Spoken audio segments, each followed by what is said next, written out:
welcome to Ministry of Truth. Yeah, thank you. You first come to our attention on GB News. Yeah. Very impressed with your passion, how you spoke on there. Please ring my mum, please ring my dad, I'm sorry, begging for forgiveness when all that consequence of your actions that you've got yourself into have now led you to this point. Sadly, you might be dying. Ministry of Truth, I love it. I love it already. So yeah, my name's Byron Highton.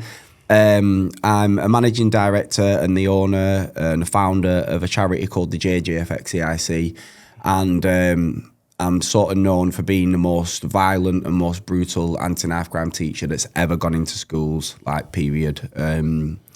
Yeah, you employ the JJ effect if you literally want to make your kids throw up, cry their eyes out. You know, we've had adults pass out, stuff like that, because that is what a deterrent is. A deterrent is meant to deter people from doing such which you're trying to teach them about. And it just got to the point very early in my career, if not even in high school, where it was just embarrassing. At first, it was worrying.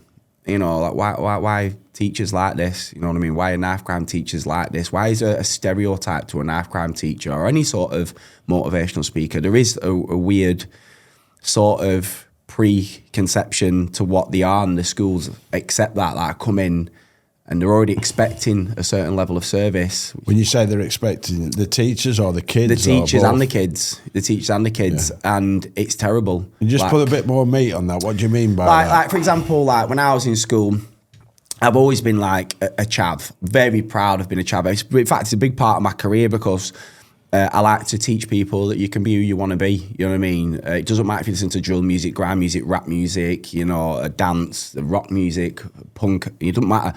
If you're a good person in life, you can consume what you want to consume, because that's what makes us a person, our core values, you know what I mean? And a part of that is what we enjoy. So when I was in school, like, you know, when I was in class, and I'm dyslexic, I found it hard to stay in school as it is. So, but on the days where, like, the teacher had said, there's going to be a knife crime teacher in today, or something to do with county lines or drugs, and the police are going to come in, I was with my boys like, yeah, this is going to be sick. You know, no English, no maths, we're in this lesson for an hour, possibly 2 hours. It's going to be amazing. It's going to be wicked. We're going to sit there and we're going to see some mad, gory stuff. And this is what they don't understand. Kids want to see that stuff.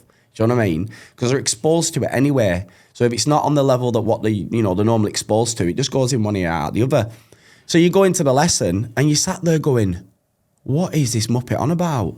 Oh my God, this is boring. What is going on? Next minute, the guy leaves, he's got his paycheck, and you go back to lesson and you're all sat there with all your mates going, that was shit. That's it. And then fast forward all these years when I accidentally ended up becoming who I am. When I first started, I've been in school and obviously I go in dressed like this. And I remember a good few times, actually, it still happens quite rarely because a lot of people know who I am now in schools. But I'd be sat there and the kids might think that I'm a parent, you know, waiting to like see, you know, the head teacher or something. So I'll be in the reception, sat with a brew, waiting for a teacher to come and get me so I can go and set up in like the hall or something or wherever we're doing it. And I'm listening to the kids going, oh, we've got a knife crime guy in today. And they're all going, yeah, he's going to talk crap, innit? I bet he's a muppet. Yeah, do you remember the last guy that come in? Mate, do you see what the pictures he showed us? What a waste. And they're literally that brutal kids. And I'm sat there thinking, the previous teacher then, who went in to teach them knife crime, has done me no service. He's done no favours to the kids at all. So he's done not just you, he's done the kids no service. And that sort of very early in my career is where I've got many sort of like sayings that stick with me in my career. And one of them is, if your child is only going to ever see one knife crime talk, whether it's primary school, high school, college, university, because some kids only ever see one, some kids don't see any. But if you're a kid and you're a parent and you know your kid's going to get a knife crime talk, if that doesn't stick with them and actually work as a deterrent and a life lesson, what was the point of me doing it in the first place? And it's still going on to this day. It's mental how many parents ring me, message me, schools text me saying, will you come in? And I go in, I was in school 2 days ago, and I went in and a member of IT met me. It's quite a common thing when I go to a new school. And he came in and I'm already set up. He went, do you not need internet? I said, no, why would I need the internet? He went, the last guy did. I said, oh, so I can stop halfway through my talk like unprofessional and get it. Do you need a clicker? I've got a clicker, it costs 25 quid. Have you got the wires? Got the wires. You got speakers? Yeah, they was nearly £2,000. It all goes even down to my equipment. My speakers were thousands, so I can train up to 5,000 people at any time. They're that loud. My clicker, 25 quid. My HDMI cable was 155 quid because it's that good. So the screen quality is that good that the content that I'm trying to push through it is going to be the best revolution possible. We take our own cinema screens. My projector was thousands, so that if a school hasn't got one, I can provide a 4K experience. And it blows the teachers away. And it's crazy. How is it that just my working equipment is already above the standard of what they've had before? You know what I mean? And then sometimes I'll go to big conferences and there'll be multi-teachers, multi-motivational speakers, we're all in the room. And I'm sat there and they don't know I'm listening, because that's how you learn. You listen. And I'm hearing them go, can I have the internet? Where can I plug my dongle in? And I'm sat there thinking, oh my God, you've been employed to educate and you're asking where you can plug your dongle in. Where's your laptop? Where's your bag? Where's your signs? Where's your props? You're not a teacher. You're not nothing. You're absolutely nothing. You're a waste of time. And I'm sick of it. And that's why I decided very, very early in my career. So do you think, Byron, you think the reason some of this is happening is because it's just there for effect? So ticking a box. Ticking boxes. You'd be surprised how many schools just tick a box. It's mental. The public will be very, very alarmed how many schools go, there's not an half-grand problem here. But I'll have a parent from that school saying, kids are carrying knives. I'm gonna get you in. We want the best in. Even if we have to fund it. I've had people do cake sales and all sorts to fund me in. The school go, no, there's not an half-grand problem. So what do you think it is? Do you think some people don't want to face up to the real truth and the harsh reality of what it's all about? That weighs up to a question I think you're going to ask me later. And I've got two answers, and I think we briefly spoke about this before. We've been in this career now. I'm right in the middle of conspiracy theorist and ignoring things. And if you want the side I'm swaying to more is conspiracy now, because I've done this for so long and found out that so many things that are frowned upon are actually true. It's unbelievable the stuff you learn just being an half-gram teacher and meeting over 150,000 people. You're bound to meet some high-powered people, and it's really like kind of loose sleep, which we talked about earlier, a loose sleep kind of stuff. And I truly believe that some schools just don't want the Rosted score mark, being affected. So let's shoot back. You went through this at school. You saw you experienced what was happening, and then so what did you do when you left school? So when I left school, I was an idiot. I don't get me wrong, I was an idiot. God, if there was an award for being an idiot, it'd be me. Joined the army, ended up going to Afghanistan, dropped out of the army. I mean, I had a lot of complex issues going on at home. My mum was severely on my case about my brother at this time. So I knew my brother was being very bad at home. And leaving every time I came home, not a lot of people saw it, was quite difficult.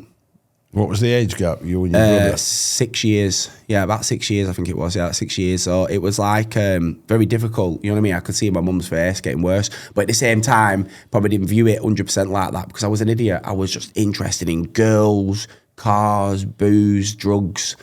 Just your stereotype kid. Average kid, teenager, yeah. So when I look back at, everything, I've been asked that question loads of times, not that specific question, but would you change anything? And obviously there's only one thing I'd change is save my brother, or do something different which would change that outcome. But we can't. But then people ask you, what would you change about yourself? And it'd be absolutely not a thing. If I can't save my brother, it'd be not a thing. 'Cause every bad thing I've been through, every moment in my life where I've been depressed and down, has made me who I am. And now I'm classed as the best half-gram teacher in the country. And it's the one thing I'm proud of. The one thing that I won't let anyone put words in my mouth. I'm going to say the truth how it is. And if you like me, you like me. If you don't, you don't. Because my job isn't to impress people. It's to save kids' lives.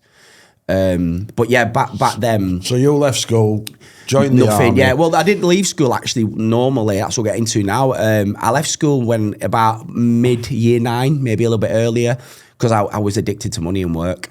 And I remember the school sending a teacher to actually find me, and I was working. My dad knew this man who was a mechanic, and God, this company's massive now. Like they're all over the country, and they sell motorbikes.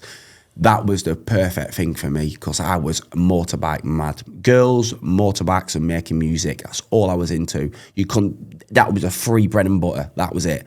And they go together hand in hand. You make music, ride your motorbike, rap about it, have fun with your mates, get drunk. It was crazy. So instead of getting paid, sometimes I got motorbikes. So it was crazy. And the teacher came and she was like, you need to come back to school, but I've just spoke to your boss. Like, you're getting paid.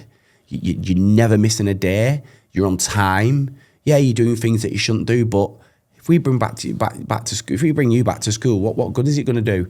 So I worked. So I wasn't like a dropout. I actually exchanged school for actual work. Then I said to you, I joined the army. You work every day.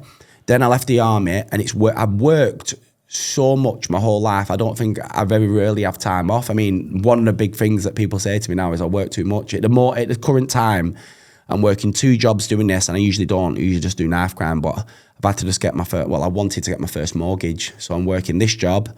I'm a steel erector. In between steel erecting and knife crime, I take my laptop with me to do my emails, like to meet people like you. It's that busy with TV interviews now and stuff like that sometimes if I'm at a knife crime talk, I'll have to run into a spare room with a white wall, put my camera up and my gimbal and pretend that I'm at home in my office. I was at the steel erecting job last week, and we did about 5 interviews, and the boss, Lucky, is my friend, and I was literally fitting steel. And like, you're talking high up in the air with the cranes and stuff like that, dropping down, running to the canteen, putting a white T-shirt on, sticking my hat on because my hair's messy, and then pretending that I'm at home in my studio. So my work ethic is absolutely insane. So long-winded answer, but that's where we're at now. Yeah, that's perfect. Yeah. So you mentioned you were in Afghan. Yeah.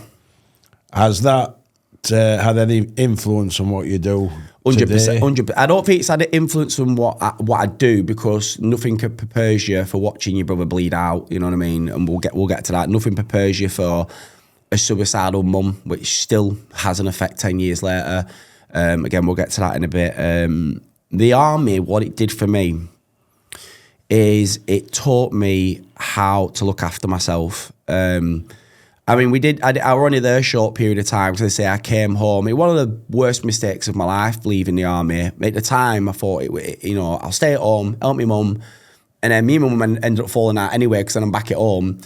Me and my brother fell out anyway, because I was back at home, because as brothers do.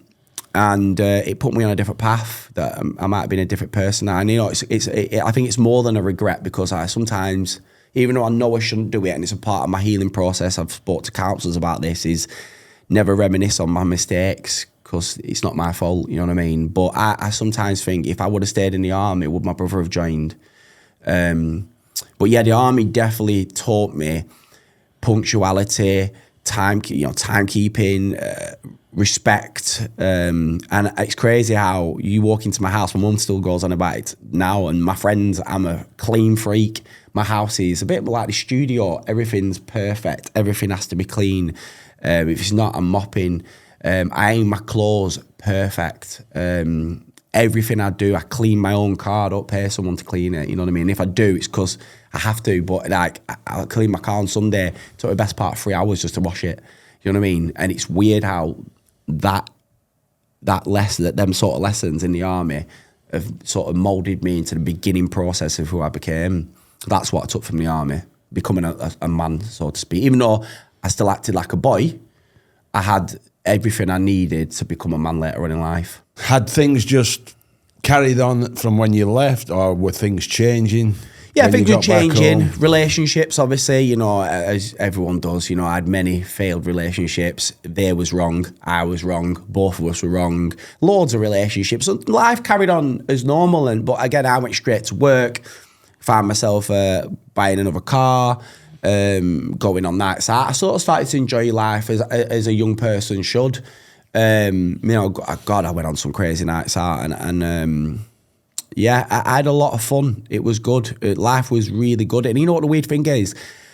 My life is separated in like sort of three segments at the moment. Whether or not it changes again when I get a little bit older, which I expect it to do, to be fair. like there's the young me who didn't worry about anything. I didn't care about knife crime, didn't care about gun crime, didn't care about my mates who were using drugs. I never sold drugs, didn't care about selling drugs. I only focused tunnel vision on what I enjoyed in motorbikes, girls and music and fun. And the difference between that segment and my second segment are so catastrophically different. They're like, it's not like being on a book where you've got 2 pages in front of you and you just move from that page to this page. So there's a slight difference. It's literally you've gone from them 2 pages, scrolled, finished the book and gone on to another book. Because when my brother died, it catastrophically changes the chemical imbalance in your brain. You can't be the same person. So for the podcast audience, we haven't spoke yet about your brother. So it's as good a time as any now to talk about your brother when you come home from the army. What was he up to? What was he up to? Was he getting himself in trouble or? You know what? It was amazing. I remember what a lot of people. How old are you by this time? Well, I'll start further back if you want, and then we'll build up to it. Like, so when we were kids growing up, we were just normal. Like, we had baths together, like in the 90s, saving electric. You know, it's not like today's where we didn't even have a shower. I don't even think anyone had a shower in our area. I remember getting it installed. It was crazy. It was normal. Christmases together, family holidays together. He used to get in my bed when he was scared of the dark. I used to batter him. He used to grass on me. You know what I mean? You know, I just mentioned 4 or 5 like sort of main events: Christmases, birthdays. You know, scared of the dark, baths together, and Christmases and so on. Whatever I've just said. But that's 4 or 5 things, and it makes it seem like it's kind of short. But if you really think about it, doing them things from the moment he was born all the way up until, you know, when he was around about 13. So, 13, 14. So it's a lot of experiences together, and it was just normal. Nothing was different. Everything was the same, and he was a good lad. I used to worry a bit, really, thinking he was going to be a geek all his life. You know what I mean? I used to actually worry a little bit, you know what I mean? Like, if someone calls your brother a geek, I was like, God, I hope he's not going to be a geek forever. You know what I mean? Because he had big glasses. And I've got a tattoo. I think it's up this arm here of a torch. All my tattoos are about my brother. A torch. People look and go, "Why have you got a torch?" It's because my brother was addicted to torches. Like he wouldn't go anywhere without a torch. Like, my mum had to buy fancy ones, big ones, flashlight ones. If we went on a holiday, I had to buy him a torch. You know, like instead of a laser pen like normal kids want, you want a torch. So he was a proper geek. And then I joined the army, and you know the phone calls sort of slowly started. You know, he's been bad. Skiving school, all right, no worries. And then, you know, you won't talk about it a lot. Then it was, he's been bad again, he's punched the door, all right, no worries. Then it get worse. Before you know it, it was in like year 7/year 8 of high school, boom, kicked out of first high school. In total, it was 5 he got kicked out of. And a weird thing is about a brother as well, all his friends will know this, and police officers that work with him, it's kind of a weird scenario, and I think it's like this with a lot of young people. Even though he was doing bad things, smoking far too much weed, which you could see, with that much, you could see the mental effect pretty much instantly. He managed to keep his nice personality. So he was lovely, everyone loved him. Like, there's stories where he would, like, give his clothes to people less unfortunate. I remember once my mum rang me saying, "You're never going to guess what John Joe did last night." I said, "What?" He came home and him and his mates had been terrorising this lad in his first flat, literally terrorising him. He hung around with some quite, you know, handy lads and lads much older than them as well. You know, the drugs that they were selling were far worse than weed and stuff like that, and getting involved in, you know, much more crazier stuff and sinister stuff. But they're all like a family, and they're all okay with me. So he came home and he went, I can't deal with that. Can you come back to the house with me? So he took my mum to the house. They cleaned the house. My mum made him some sandwiches and put like 10, 20 quid in his gas and electric. And my brother was like, yeah, just keep that between us. That kind of guy, you know what I mean? But on the reverse side, he's hanging around with lads doing that. Stereotype knife crime. I know you're not allowed to stereotype and judge people, but you're allowed to judge people off what information they give you. That's a defense mechanism. So if I would say to you, what does roadman look like? Blacked out, hoods up, smoking weed, selling weed, robbing weed, involved in other violence acts, walking around with pit bulls. it was just the bread and butter, what a chav now is, or a roadman. We discussed that earlier, didn't we? They're all the same. And I know you shouldn't say that, but until you've taught as many people I have, they are all the same, right? They all do the exact same stuff. So then we're at that point, and that's when the trouble started, because the phone calls then went from low level off my mum to screaming, crying. He's breaking through the house. He's terrorising my mum. Like, he was so addicted to weed. It was unbelievable how much weed they were smoking. I still don't know how much weed they were smoking, but from what I've been told, it was a lot. It was quite a lot between them. And I remember one key evening, I'd been on a night out, and I was living with my partner at the time, and I got that drunk. I ended up stumbling back to my mum's house. I think me and my partner might have had an argument or something. I can't remember, because I was like 20, 21. And maybe a bit older, about 23 or something. And I was in his room. And anyway, I'm in bed. and I thought, what's that noise? And I thought I was dreaming. And I was like, what? I'll go back to sleep. I'm hungover, by the way. So then I'm like, no, what is that noise? And I went to the front room window. I opened the curtain, looked out to the top of the street, and my mum's car was parked at the top of the street, with my brother on top of it, stamping his feet through the roof of the car. And he was just screaming at my mum to give him money. He wanted 20 quid, give me money, you're tight, you're a bitch, you're this, you're this, you're that. So I'm in my boxers. I run down the street. I'm trying to drag him off the car. Obviously, I'm trying to fight with him. He's trying to fight with me. He runs off and he's screaming, he hates me, blah, blah, blah, all this kind of stuff like that. And then that's where the mine and his bad part started. Because it was sort of like that for about a year and a half, maybe 2 years. And at one point I thought, God, is this how brothers act? And it's only now, because I've seen so many people, that it sort of tends to be the common thing, that brothers say they hate each other and want to kill each other at some point. Because that used to really be a heavy burden to carry, that I had a fight with my brother. Because again, that incident ended up spiraling out of control, and then we ended up catching up to each other. And again, he sort of squared up to my mum, and I hit him. And it's at that point that then the relationship went to as bad as it was. And it was like that for about a year and a half after, maybe 2 years. And then that led up to when the first time he was attacked. And so what happened there? What caused it? I mean, God, the gist of it is, or what... Do you know what went off roughly. In the first attack? It was just two rival groups of people... they're hanging around with lads a bit older than them. One of them's in prison now for quite some time. And again, to me, like sort of family, never meant for anything to happen. None of them meant for anything to happen. And I don't know if it was this story, people have said it was because of that, or it was maybe a bit of something else as well and built up tension. But someone got bit by a dog or something like that. It was something where someone got bit by a dog. And then my brother was walking down the street. A bike comes up fast behind. Two lads jump off and they hit him. They stabbed him, but when the doctors did once they had him on the operating table and stuff like that, they came out and told us he was stabbed 24 times. But the reason why that is probably the sort of where my next chapter started to happen, but then it didn't, because of the outcome of him living, is I was at home. I was playing Call of Duty Black Ops 3, still remember it to this day. My actual girlfriend at the time was reading a book about Anne Frank. I still remember it. It's weird how I remember vividly this chunk, but then I can't remember a day before or a day after. Literally can't. And I'm in bed like that. I've been to the gym, been to work, so I was knackered. And I left my curtains open maybe about just shy of a foot open. And the window was open, and I could see flashing lights, ambulance, and I could hear sort of faint screaming and shouting and stuff like that.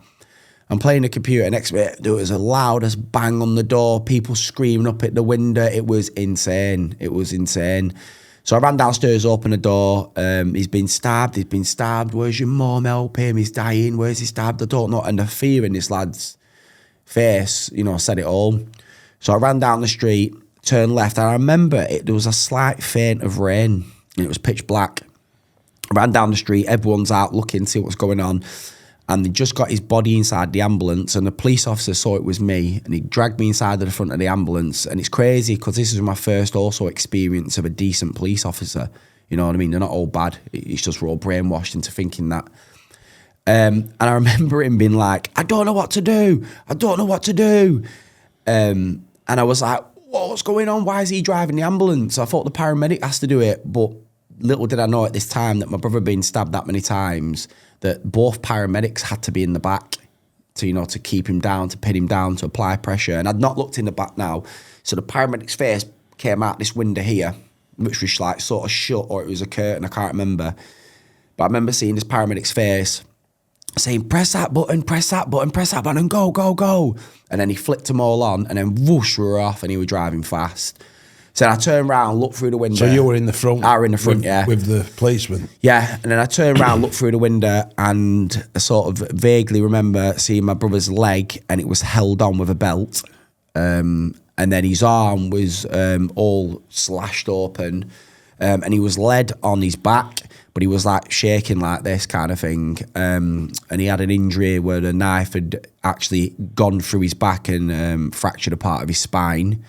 And then multiple other stab wounds, and in total it was 24. So I'm in the ambulance now. What have they been stabbed with? A machete. Wow. Yeah. So I'm then obviously, or a machete type weapon, I think they called it. Yeah. So I'm in the back of the ambulance, or front of the ambulance, screaming, you're going to be okay, mum's on the way. It's weird how, again, I've had the first life experience which I didn't know was going to change me regarding the police. My second one, that now that I'm older and I do this as a job, I realise we call it the white lie. It's a natural defence that people do. It's only actually, believe it or not, because I was teaching it prior, but when I started going in prisons and I started teaching people about, we call it step number 4. It's when we're teaching them first aid. Out of 5 steps, it's step number 4. It's to slow down the rate of shock so you can keep more blood in the body. And it's only when I started training in prisons that prisoners would go, I remember in Preston prison once, and a prisoner put his hand up and went, is that what that's called? And I went, what do you mean that's what that's called? He went, when you lie to your mate who's dying. I went, what do you mean? And he told me that obviously he watched his mate die and it really hurt him and stuff like that. And he had to do the same. I said, yeah, well, there is no name for it. You're just trying to slow down the symptoms of shock to give them, more chance of surviving. But we call it the white lie. And he went, wow, I've never heard that. That's exactly what I did to my friend. And then the second prison. And then the more time you meet people that have actually suffered knife crime and seen it, number 4 is an actual thing. So it's, you're going to see your mum again, even though you know they're not. You're going to see your dad again, even though you know they're not. You can see the blood squirting out, the paramedics' faces. In my brother's case were bright. Like you could see, you couldn't take a rocket scientist to work out. He was dead. You know what I mean? So I sort of knew that. So then you get to the hospital, and then the next life-changing experience, which again I teach, was when they take him into the trauma ward, they shut the doors and leave you. They don't worry about you, you know what I mean? Like, modern day society, give him a hug. They'd leave you outside. What, left? Yeah, they'd leave you outside the hospital. Right. They don't come get you. Do you know what I mean? Because their priority is saving that person's life. Yeah. So then you've got to walk into reception by yourself and go to reception and go, my brother's just been stabbed up. That kind of thing. And then the next life-changing experience is the first time my mum came in, because that last person I wanted to see is my mum, you know what I mean? And in my brain, I'm thinking, I'm going to tell my mum. Shit, what am I going to tell Taylor when he gets older, my brother's little boy? And then it's all these things going on in your head, and your heart's beating at like 100 miles an hour, and it doesn't seem to be slowing down, that kind of thing. It's like a weird sense of fear. So how old's your brother at this stage? 17? He's 17, yeah. It's like a weird sense of fear that you're not, no schooling prepares you for. And then, of all people, the inevitable happened. My mum walked in and she's crying her eyes out. And, the stuff that you see in films, there's some parts that you see in films that are true. Like the mum saying she'll trade her life for her son's life, that kind of stuff. But then now that it's not a film, your brain doesn't give you the security of, I can enjoy this film because it's fake. Your brain goes flip, and they call it flipping your switch or flipping your lid. and it flips, and then you get the, you know, the noradrenaline, stuff that leads to anxiety, depression, suicide and violence. And you sat there and all this is going on, hot sweats, and then I can't remember how long passed, to be fair, but I know it was long enough for it to be traumatic enough to remember. It could have been an hour. I don't know. Could have been longer. Could have been less. But it felt like a good couple hours, but I don't think it was. Maybe an hour. And a policeman. I vaguely remember it was a policeman and a surgeon, or it was a surgeon and a doctor. I can't remember that bit. But I just remember the doors bursting open, they shouting my brother's name, or my mum's name, or our name. And he had a clipboard, and he was just like, blah, blah, blah, blah, blah, he's alive. And I remember, and it's crazy this, because some people think it blows people away. I can't remember how he said it, why he said it. I know why he said it now, because I've met enough paramedics. It's sort of like gloating, but in a way to show you how lucky someone is. And I never knew that until this experience. And I've met loads of paramedics now. They're very proud about what they do, and we should be. They save people's lives every day. So I stood there. I remember him saying, he was describing my brother's stab wounds, and he said, his stab wounds you can compare them to someone who's been bitten to death by a great white shark. He said, and John Joe's injuries look worse. And my mum was just like, what? But take what you want from that. But now, years later, I realise he was trying to find the most powerful way to show how lucky he was. And he did. So when we saw him the next day, it's sort of like the clocks got reset. I remember us having jokes about my dog, because he sort of didn't like my dog and he was more a fan of the cat. We didn't have them conversations. So I assume all during this period, your brother's unconscious, totally out of it. Yeah. You know, well, the next day he woke up, and I remember coming out the elevator and sort of hearing screams, turning right, and it was right again. I can't remember what ward it was, and my mum was stood outside the room crying, and you could hear him. This what you know, part of, you know, the JJ effect is. It's we tell them the most brutal stuff that people don't dare to say, because they'll get sacked, or the school won't use them again. I don't give a shit. They'll use me again because you'll soon come back. Byron has now founded a youth club to help youngsters in Preston, and his determination, rooted in regret, is absolute. The most bitter pill I have to swallow is that I've become the person I am today because my brother was killed. But you know, obviously we tell much worse than this. But what they don't talk about is, if you survive knife crime, you don't wake up and, you know, it's all over, and you've had a pinch. You know, You're like, I meet kids that go, look at this, I got stabbed, sir, I got stabbed, and I look at it, and yeah, they might have been stabbed, or 9 times out of 10 they're lying. They're just trying to like bravado to be like, to appeal to me. You know what I mean? It's weird. We had someone on holiday that did it, and me and my girlfriend were like, and even the kid's mum were behind him going, he's a muppet, like that. Saying he got stabbed, and he's just glorifying it because he knew I was a knife crime teacher, and he's a little pin. And he made, I didn't want to tell him on holiday. This was on about 3 weeks ago. I'm like, yeah, mate, you don't know what a stab wound is, but it's part of the problem, innit, with kids nowadays, attention seeking. So I'm walking down this corridor, and I could hear him screaming. I'm like, why is he screaming? He's alive. Hearing that much pain, it was unbelievable. His morphine tub was like, you know, you get them Evian or bottles of water, about 2 litres, 1.5. The morphine tub it had its own machine. I couldn't believe it. It was like its own dock for the defibrillators. But instead of it just had wires going into his arteries. It was just a big, massive tube of white fluid. And every time he clicked a button, he went and injected it into his body. And even though it only injected so much, I sort of remember him sat there going click, click, click, click, click, click, click, click, click, like that. And then my mum was crying outside, like sort of tears of happiness and joy and fear all mixed into one. And I remember her saying to me, like, I can't, again, it's the next day now, so everything's fuzzy. I remember that day because it built my character. But the next day was just, just living with it. And my mum said, when he woke up, he said to my mum something like he was scared of dying, scared of not seeing his son again. It's never going to happen again. He don't want this to ever happen again. And, you know, and even though we were on friendship talking level again, you know what I mean? And it was nice seeing my mum happy. And then he come out of hospital 2 weeks later, even though he shouldn't have done. But he was adamant he wanted to come out. And then Yeah, it was like a factory reset, but at the same time, I was mad. I was very mad at him, very mad that he'd done this, that he'd hung around with people that had made him go down this path. Because I did exactly the same as what he was doing, but none of us carried knives. And I hung around with some I was talking to one of my old friends yesterday. He's now a child support worker because of his experience when he was kids. He tried to rob someone with a gun point blank. But now he's a brilliant man, and he looks back at his past, and he's like, what's crazy? But even me and him speak about knife crime, and he's like, Byron, am I missing out? Did we ever stab anyone or talk about stabbing people? It just wasn't the case. No one ever talked about stabbing anyone, ever.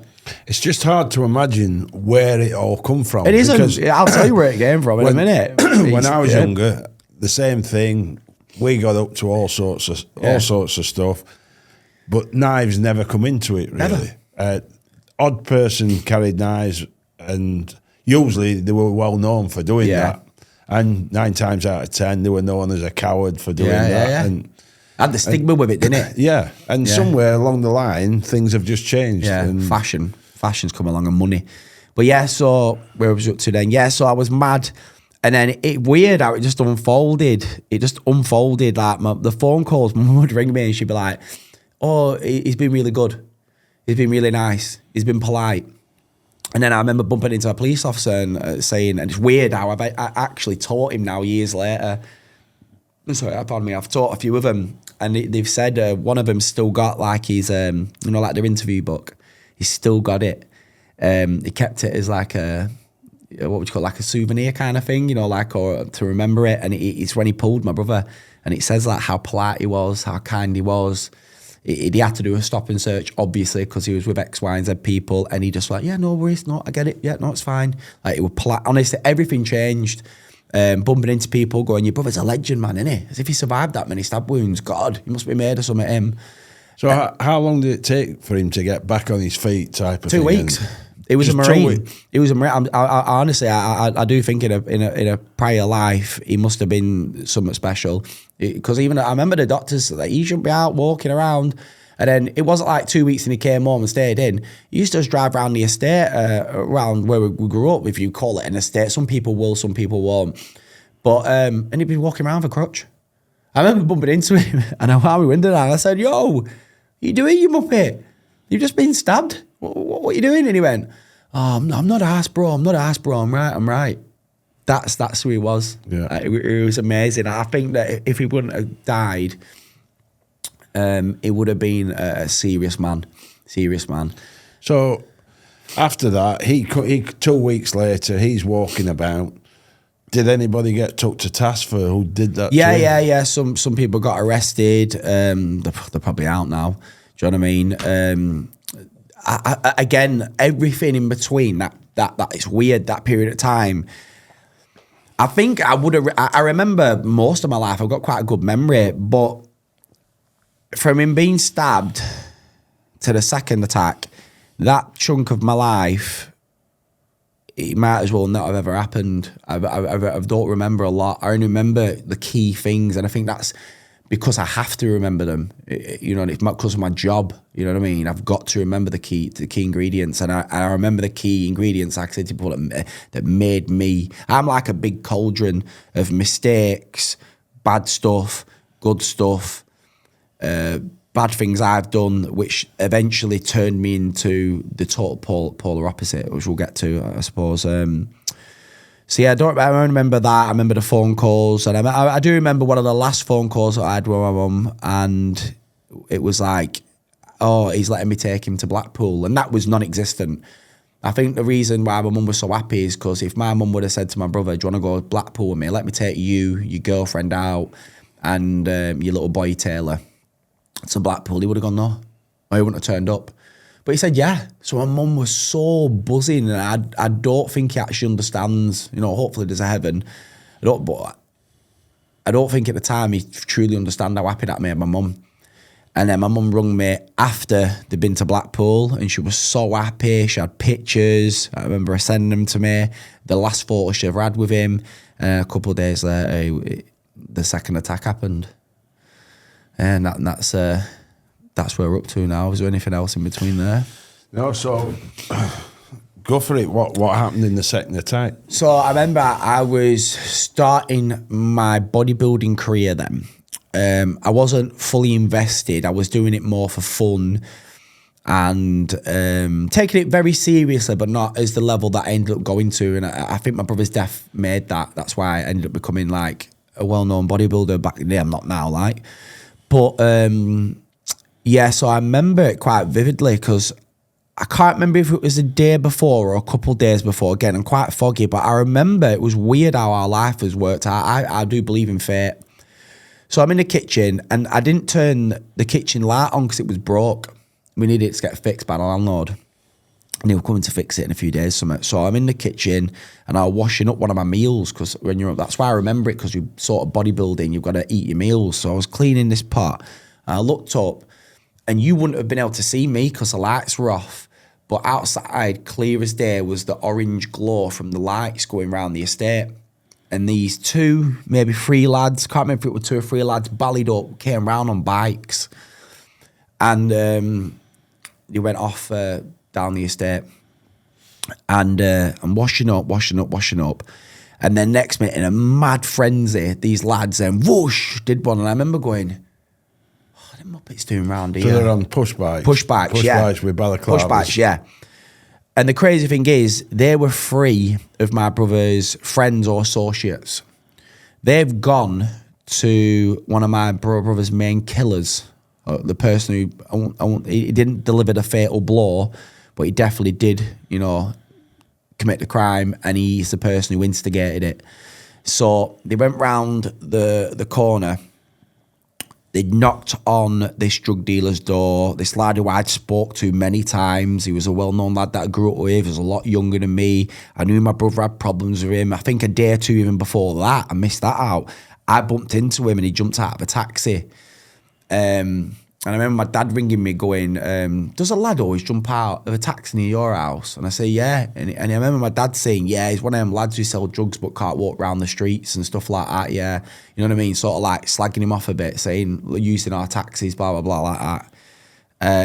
So that was a weird thing as well. I didn't think played a part in it. But anyway, I saw this taxi pull up. So I jumped out and I went and spoke to him. And obviously I'd known him all my life. I knew his mum, you know what I mean? And you know what I mean?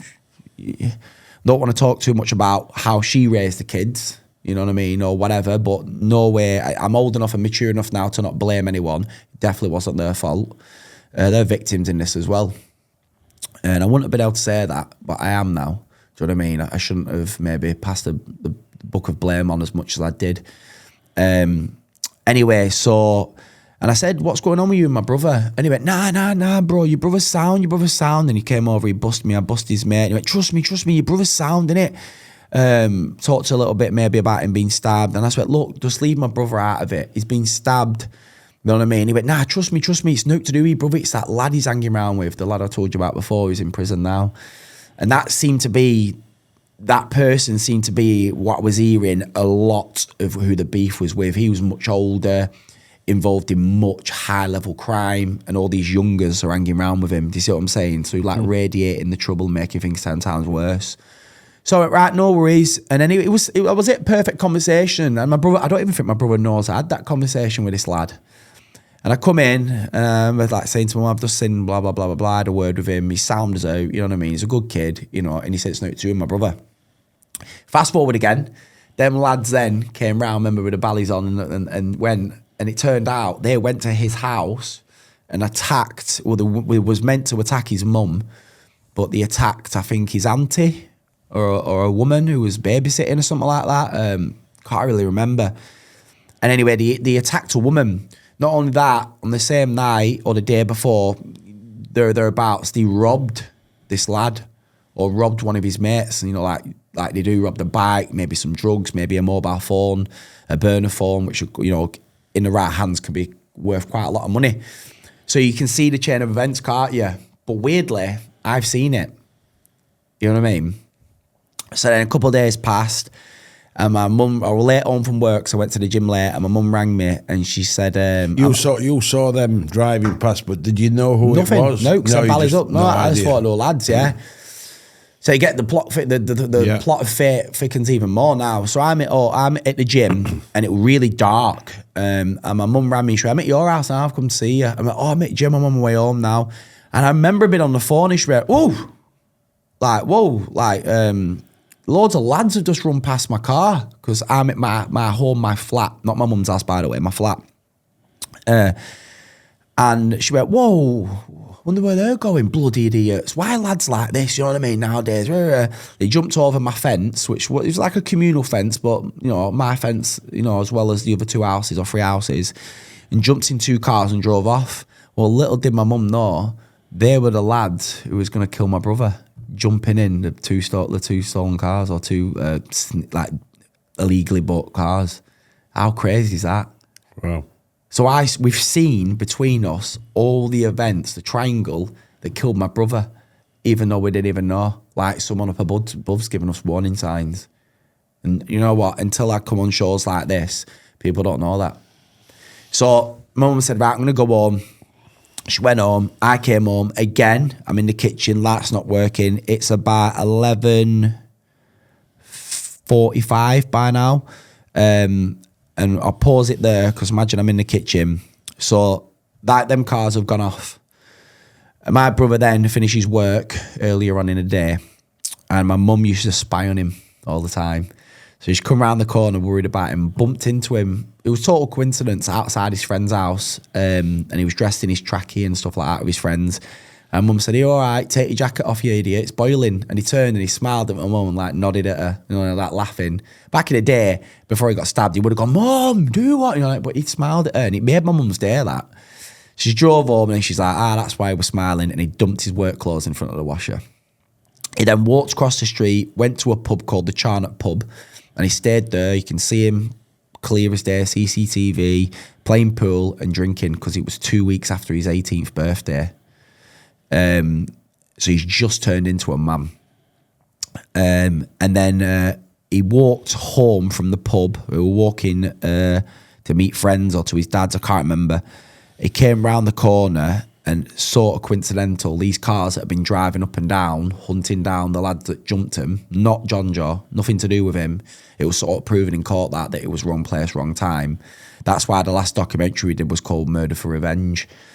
And I think he sort of found this out by WhatsApp, and the messages were like aimed towards someone else, looking for other people, and then the WhatsApp group dynamic changed to like, oh, we've just seen John Joe, get him instead. And that's where the switch was. So he ended up chasing him down in and out of cars. You know, he managed to fight some of them off. Someone, I think he got hit in the face with a brick. Again, he managed to fight 1 or 2 of them off because there's about 6 of them, 9 people in total and 6 attackers, I think. 6 or 7 attackers. I think it was 6. He's running in between the cars, and then his last famous words were, because a girl heard him, who was screaming, it's really ruined her life still to this day, was, "Can we just talk, bro?" And then they hit him so hard with a full-size katana, a sword, that it went into the side of his face, but then went through both his main arteries, his carotid and jugular, into his neck, snapping, causing damage to the... Put it this way, his actual death was called a knife grind decapitation. So he technically, scientifically died or lost enough blood to be no resuscitation within 45 seconds, whilst he stabbed him multiple times in the body as well. So he died walking home from the pub after changing his life, being a decent person, only the first chapter of his new life, and everyone, it was clear as day could see it, and to then die because his mates did something a day or 2 before. Wow. Harrowing, really. Yeah. It's how, just before we go any further, how long did it take you before you could talk like you are now? Do you know what I mean? God. I'm finding it difficult to ask you questions. It was after crazy. Just hearing that. I mean, before I even tell you that, I mean, my life is, honestly, I've said this before with how far the JJF's come now, and we've sort of segregated ourselves from all other knife crime teachers so much because I just believed in what I do, or I do believe in what I do. It's like a movie. Because like, even when after it, so we're at hospital now, this is how unbelievable it is. we're at the same hospital, the same doors that happened the first time, just after a year afterwards, right? And we were left there for about a good hour. And every time an ambulance, imagine how much torture this is. So we knew he'd survived 24 times. So I were in no fear that he would dead at all. None at all. And every time an ambulance would come, Nino, and I'm like, he's here, let's go. Not him. Next one. It must have been about 5 or 6 ambulances that came. And all of a sudden, this silver car came crawling up like that and stopped. And this man got out of a clipboard. And he said, Highton? I said, yeah. And he took us into this room with a fish tank. Again, the film does get something right. There's always a fish tank. He sat my mum down and he just opened up this little book. Can't remember if it was a clipboard or a little flipboard, like sort of book. Anyway, and he started, it must be the way they've got to legally do it. And he was like, on this date, blah, blah, blah. Unfortunately, John Joe Highton died at the scene. And I remember my mum, see, still now, it still gets me a bit. Do you know what I mean? But I'm just a plumber that's been a plumber for 7 years. So I've become good at it. I'm not a plumber, I'm a knife crime teacher, so I've become good at it, and I have to be at one with myself to be able to educate people. And then my mum just fell to the floor, started talking about killing herself. It was mental. Remember the police officer, he was in bits as well. Everyone was.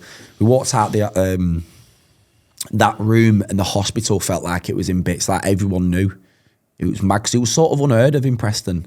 It was unheard of, it was quite rare, so it was a big deal. So we went back home then, and my mum decided she needed to live with me in this flat. So we went to get and at this point, I didn't know where he'd been stabbed. So we turned down my street, and again, it's pitch black, just the street lights, and there were that many flashing lights. You go to like, not even the bottom of my street, the halfway through the street. So we're only 5 doors down, and the whole street was red, blue, but the whole street. And everyone was out. So we got my mum some clothes, and I was like, oh my God, he's been stabbed on the same street. So he was stabbed, let's say here the first time, and stabbed the second time. Literally. You play Kirby, like what do you call it, with a ball when you was a kid. That far away. I was like, we're going to have to drive past this. So we came around the corner, and my mum said, no, we need to say bye. Because then we was told this body's still there. So we came around the corner, and it was like a scene from a film, I'm telling you, a Hollywood blockbuster. We're all holding hands, walking down the street. The whole street is out noticing it's us. They turn like, again, it's raining a bit more heavier now. And there was yellow tape, and a policewoman who's now actually calls me a nephew. Like we've become really close, like family. And she's holding an umbrella, and I didn't know with them. She's holding this umbrella. And we went to the red tape. You could see all my brother's blood. And I was trying to get through. And she said, you can't. And I turned around, and my mum was just like, it was bad. I don't think bad justifies how bad it was saying bye to you, not your brother's body, your brother's blood. It was mental. Like, mental's not a good enough word for it. So then we had to turn around, walk back for everyone staring at us, get in the cars, come past where imagine my brother's dead here. My mum knows he's there, murdered. And we had to do that and go past his body to go home. And then started the years and years and years of suicidal mama. Yeah, mad. People don't have a clue how bad it is. So next few days or whatever, probably it was are a blur to you. Oh God, yeah. I just remember coming home. What happened then? Did the police find the people who did it? Yeah, I mean, it was quite quick, really. I mean, the police play. It's like, now that I look back, it's amazing what they can do, and how like powerful they can be when they need to be. You're not talking about normal on the beat police officers. You're talking about, it's like CSI. Like, these people are in my front room now. And I remember being in my front room with an officer who, again, has gone off to be his own type of knife crime teacher now, but in universities, and he teaches the law behind it and it's clever things. And John Joe's case is his main thing that she uses, and we gave him permission to do that because he was such a brilliant man.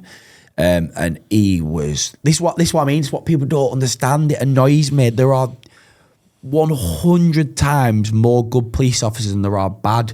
It's just that TV and film promote bad police officers. But that's the same with people, isn't it? Yeah, and this is the crazy thing. Music and film has done so much damage for publicity and money that it's ruined not just society, but the psychological effect it's had on people is now become like it's fact, even though it's not, it's false. It's like misinformation about the police.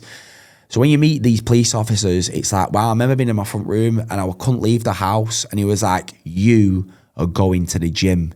I remember my TV was on behind me and it was like, news in, a young boy has been brutally murdered, and everyone's head just turned, and none of us like could turn the TV off. We're all just like crying our eyes out. My mum was like a horror movie, rocking back and forward.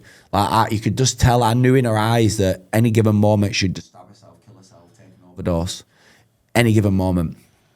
And that's another thing, like my mum ringing me, there was a stage of my life where it could be 3 o'clock in the afternoon, I'm at work, it could be 3 o'clock in the morning, my phone would ring and she'd just start screaming down the phone. So I'm at work and I'm trying to stay focused, and other people around you don't give a shit because you walk in, it's like a sympathy card, everyone gives you a hug, then next minute everyone's back to normal, not realising your brother was just absolutely butchered to death and no one cares. It's weird. I remember my work even took 2 weeks pay off me. Arseholes, innit? 2 weeks pay took off me because I was off. I was like, my brother just got murdered. Yeah, but we need that money back. So there's so many things about it that people don't understand. Sympathy only lasts a few weeks, and then the ones that are empathetic, they're the ones who become your friends for life. There are very few of them, even family. The way I was then helped me now, and I sort of knew my brother was dead, so he weren't coming back. So I was crying all the time. It was heartbroken, but I knew no matter what I did, he weren't coming back. And my mum couldn't get that gist. You know what I mean? She always wanted him back so much that it affected her in every walk of her life. Every single thing was affected. See, the thing is, we see every day, we hear on the news people talking about knife crime. No one ever seems to talk about the mothers. No one. Or the brothers. Yeah. No, do you know what I mean? They're like the forgotten people. It's like, yeah, you'll see. Tonight, a young person was stabbed in Manchester, Liverpool, Birmingham, Doncaster, wherever. And then after that, let's say a push to get a 3-minute segment, the football's on next. Yeah. And everybody goes back to their normal Kim life. Kardashian. And he's like, who gives a shit? But there's a poor mother there somewhere. Yeah. Exactly. Going through hell. Yeah, exactly. You know what I mean? It's crazy. I mean, I always remember, like, one of my reference points is a woman once gave me a passport of her dead son, and he actually had it in his pocket when he died, so it's full of his blood.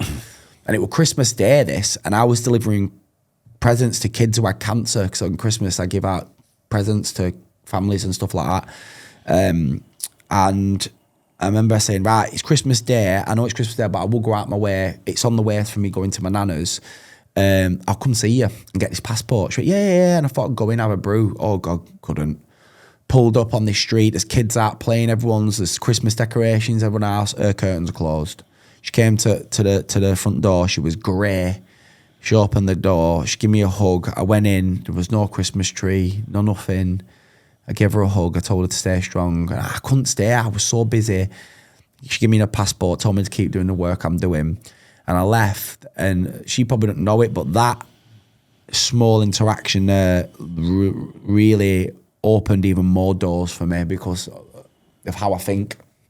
Because on that street, everyone was out blasting music. Kids were out on the bikes, more control cars. And hers was the only house that was shut. Do you know what I mean? And she was by herself because her son's dead. You know what I mean? I've met a woman not so long ago. She died, actually. A family said because of a broken heart. I've met someone who's, while she was in the courtroom, the actual person who killed her son, this is how crazy it is, and by the way, he's not in prison. He sent a video to her or to the family with a drill song on about stabbing someone up, going like this as he were taking a shit in the toilets. In the actual court proceedings. and he's not in prison. He got away with it. Self-defense, apparently. Wow. That's... Tell me that ain't wrong. So there's so much, and you know what I mean? In between that, I was suicidal. The only reason I'm alive so do you know is because I'm a mate. The straight afterthought was the thought of revenge. That is a biggest misconception ever because of films. You know what I mean? I will find you and I'll kill you. The amount of times people ask me that question, it's unbelievable. You get like, some of his friends ended up like going crazy and stuff like that, and having one or two fights with people and, you know, arguments with people and stuff like that. But that was really, really the top and bottom of it. What you don't understand, or what people don't understand, is when something like that happens, it's like what I've just described to you is like something out of a horror film, innit? When it's that bad, the only thing you are thinking about is trying not to cry. The only thing you're trying to think about is the next time I put my key in my door, the moment that door opens, it's not going to be opening to a Hoover or me missus cleaning or your dog barking.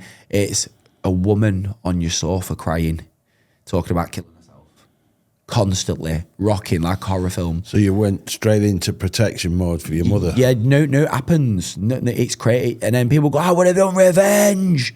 You won't, because once your heart has been ripped out that level, people seem to think they know what it's like. You know what I mean? Like, mate, your girlfriend cheating on you. You know, it's horrible, but your brother wasn't butchered and slaughtered to death. Someone who is part of your DNA has been killed like something out of a Texas Chainsaw Massacre. It's not the same, mate. And then when you go through that experience, you can't go down this other path, because if you do, that's where things can then change my life. And I suppose that's where I'm lucky. And again, I've done podcasts like this, which haven't been about my story. They've been about my success. Sort of, I've done podcasts and TV shows about how did I manage to do what I've done. And I remember when the best way to describe it is the first ever time I had an actual PTSD counselling meeting. I only meant to be on the Zoom meeting because it was I think it was the beginning of COVID, and I hate it. I'm not into all that. I was like, so have you had treatment or counselling for PTSD? Yeah. So, and is that through this, or is it anything to do with Afghan? No, nothing to do with Afghan. So that's again, I took from Afghan. It made me a man, and I just made the mistake of leaving. But that is what it is, and again, I've now probably saved 1 million times more lives than I would have done anyway. So I'm the person I am, I think, for a reason. But yeah, so I think it was about, I always said to myself, I do not want to take tablets. So if I quite quickly go over it, when back to that police officer saying, go to the gym, and the TV was on, I went to the gym, and it was the actual day. It must have been 4 or 5 hours after my brother was killed. And I remember being in the gym, and one of my friends, he knows I always speak about him. He came over and he gave me a hug. His name's James Linney. And we weren't friends as in like hang around with each other. We're just gym friends. But out of everyone in the gym, no one had come near me. Everyone knew what was going on. Everyone just like I had a disease. And he came over. It's like when someone's ill, people don't know what to say. Yeah. I mean, I'm so sorry. And you quite quickly learn that when people say sorry to you, it just does your head in. So he came over, hugged me, and just went, I can't remember what he said to me, but he gave me some sort of little like, you're the guy, man, you got this. Something like that, because he's quite a big, muscly guy. And I remember crying just for every set. I was only in the gym for about half an hour, but then I went the next day, 2 times that day, 3 times that day, lost a job because they wanted me to do hours which would have affected my gym, changed to another job, lost that job because I'm like, nah, you're not affecting my gym. Before you know it, I remember at one point, I think it was 3 weeks. I've actually thought about this. I thought with 2 weeks, and I don't think it was. I think it was longer. You're talking now about a year and a half into my brother's death, and I actually forgot my brother was dead. And that's my next life lesson. I learned that with enough commitment to anything that you enjoy, whether other people enjoy it or not. Because again, me and my social work, my network of friends then totally changed because people didn't want to come to the gym with me because it takes effort. So I met new people. And it's weird, I ended up going from having, let's say, 100 friends to 1,000 friends in the gym. Then other gyms started to notice me. So then I'd notice other people, and I've got that in common with you. Then I started doing my first bodybuilding show, and I managed to do, right, all my bodybuilding shows, however many I did, win all my trophies, which I never thought I was going to win. I won every single one, and I dedicated it to my brother. That on one of the last shows I did, I got a phone call off the owner, quite a well-known man, and he said, is that Byron? I said, yeah. He said, I want to give you something special on the day. And I was like, what are you talking about? I'm just Chavvy Byron whose brother's died. And he was like, why do you do this? And he's asking me all these questions, a bit like a podcast, but on the phone. And I'm answering these questions, and he went, that's exactly why you need to win this award. And I went, what award? And he called it the Inspiration to Sport Award, because he was meeting other bodybuilders that I didn't even know that were saying we bodybuild because that Byron does. And I was like, I only post my stuff on Instagram and social media. So anyway, I'm backstage and I met like these two guys, and I remember two of them, like, they were really nice men, like saying, I've been following your story, I saw what you did and all that. I thought, sack it, I'm going to give it a go. And now we're here. So I went on stage, did the show, got the award. And then that was leading to my PTSD counselling, because that didn't come after I actually started being an half-gram teacher. Because when you said before, how did I cope, or how can I talk like this? When I first started doing the talks, it was so coincidental, it was unbelievable, because I got a phone call off a local boxer, said, do you want to do an half-gram talk at a gym where Bugsy Malone goes? I said, me, an half-gram teacher? What, you're not? It's a bit mad. So I went anyway, and in the back of this lad's car, I wrote on a piece of A4 paper a speech. Them two weren't even listening to me. I did this speech. It came to my turn to speak. I did it. And then the BBC reporter, who's now actually not my friend, but every time they talk about knife crime, it's weird. I'll be on TV and you'll see him talk about me like, oh, we've got Byron Highton and stuff like that, you know, little small things. And he came over as he was leaving. I'll never forget it, because I had an Apple Watch on just like this, but an older one. And he went, Byron, how long have you been an half-gram teacher for? And I went, about 15 minutes, mate. And he went, that's the best speech I've ever heard. I went, I don't know how that is. I written it back of his car about half an hour ago. He went, be a knife crime teacher, mate. Anyway, fast forward to meeting my next influential person was a woman, and I thought she didn't like me. She ended up sorting a meeting out in the office, and she sat me down like this, and she went, why don't we speak a lot? She's a very powerful woman, I'll put it that way. And I went, I don't think you like me. Like, you know what I mean? It's quite awkward me even saying that. And she went, don't like you, I'm watching you. And we were only meant to be in there for like 10 minutes, and we were in there for the best part of an hour, and she planned my life. I still can't believe it. Her name's Anne-Marie. I still can't believe it. She told me I was going to win an award that was going to change how people view knife crime. I was going to become the most known knife crime teacher in the country. I'm going to destroy all of a knife crime teacher. It was crazy what she said, and I'd not even made the JJ Effect version of what it is today yet. Fast forward a couple of months, I made the first version, made the first logo, a couple of friends and family helped me. I went to my mum, I said, I need £1,000, God bless her. She scrimped, scraped, gave me every last penny she's got. I bought my first version of the projector, the speakers, the equipment, and then the police said, there's funding here for you. I showed it to the police, and I think in a room of about 50 people, maybe 100, 90%, maybe 95%, you could tell didn't want it in the school. They was like, no. I put it this way, I classed that as PG-13 back then, because even though it was like brutal, and they've never really let someone do a talk that bad, it's now far 10 times worse. So it's crazy how they thought that was bad to what it is now. And then there was one police officer. This is the end of how I became a knife crime teacher. One police officer called Francesca Still. I don't even think she was a police officer. She worked for the Violence Reduction Network. She was, but wasn't. And she went, no. That's going to work, that. Did it in a school, and the results were, you couldn't even put it up to pen to paper. The results were catastrophic. There was so out of the ordinary, so amazing, so nuts. It was like, yeah, we're going to give you this money.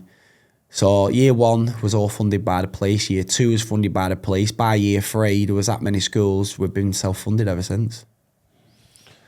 That's there's no miracle about it. I just how many years are you in now? 7 years? So yeah, maybe 6 years, something like that, 6 years, yeah. I only class it as doing it professionally for about 3 years because I only class it as when other people started to notice. That was what I was waiting for. Other people, my email, my sort of style of email have changed. Like it go through like, you know, hey, we've heard that what you're going to offer is quite crazy. So now, hey Byron, do you want to stop at my house when you come teach in the school? Last night I've just had another talk book in Milton Keynes, and the teachers were so friends. I stayed in their house and we got gym together. I get emails saying, will you come make these kids throw up?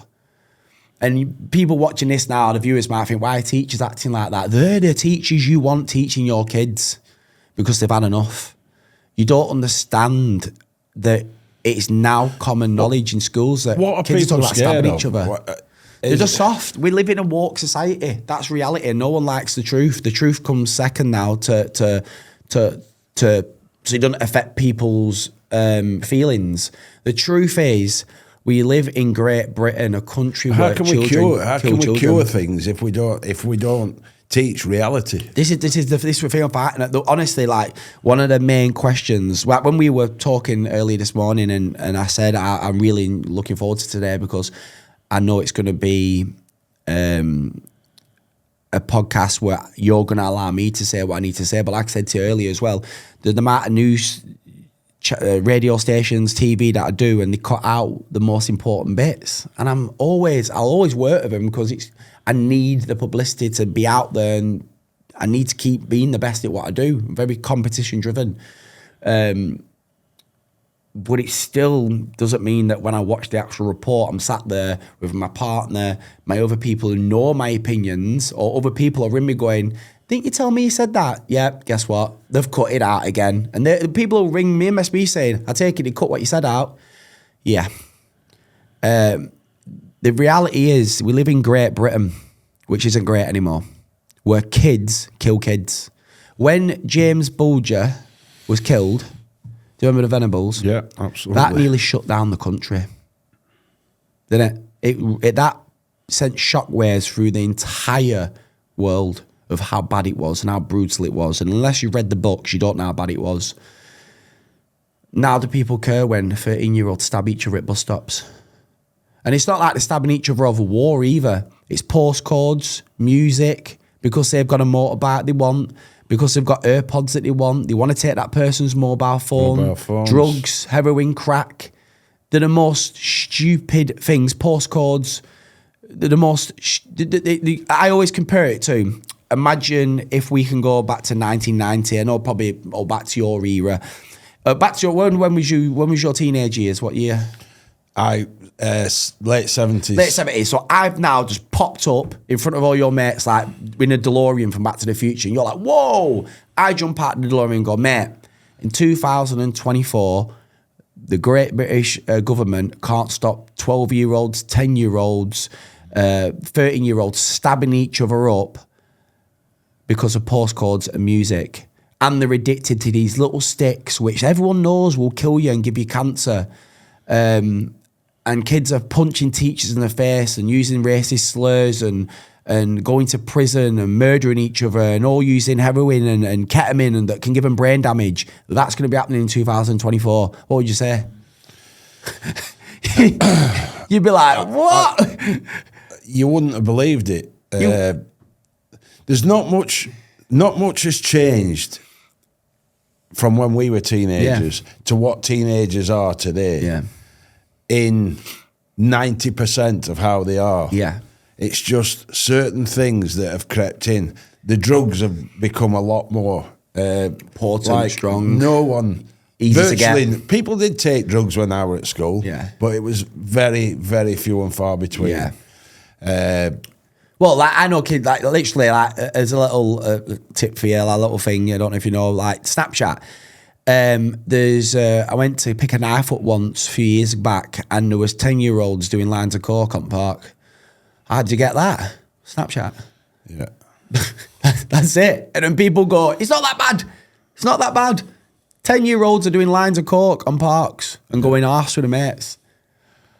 Crazy. Well, what sheltered world some people are living in. And everywhere I go, I walk with my dog these days through the woods or whatever. There's kids everywhere just sat openly smoking weed. Yeah. It's everywhere. Not knowing that the psychological... And I do see worse than weed, other stuff going off. Yeah. But today, weed, it's just accepted. And I don't think weed's a bad drug in the right circumstances for the right people. And but you are with right kids, I think it's really psychologically doing kids' heads the science behind it, again, I think what plays key to what I do work is I break down difficult topics and make them easy. Like we train anatomy and physiology, one of the hardest lessons you can learn. And you mention that to a kid, they're asleep. I make it so fun and crazy that I even, in a legal way, show them a dead body in schools. Even primary school kids get to see a dead body, but in a science way. And they all go, like that. But because I've explained it so easy, they all go, the next question is, can you die from any stab wound? And every school goes, yes. Honestly, it's so crazy what I do. But that's because I think because I'm dyslexic and I struggled in school, I know how to teach things easy now. But the easiest way to understand why weed is bad for young kids is because your brain does not stop developing and growing until actually the age of about 24, 25. Yeah. So this misconception that you're an adult when you're 18, again, back to the what side do I choose, I truly believe it's more conspiracy, because the younger your kid is, the more likely addicted they're going to become to the products that they buy. Do you get what I'm saying? Yeah. When really drinking, smoking, stuff like that should come at 24, 25. But why is it 18? Yeah, but why is it 18? It's weird when we scientifically know that.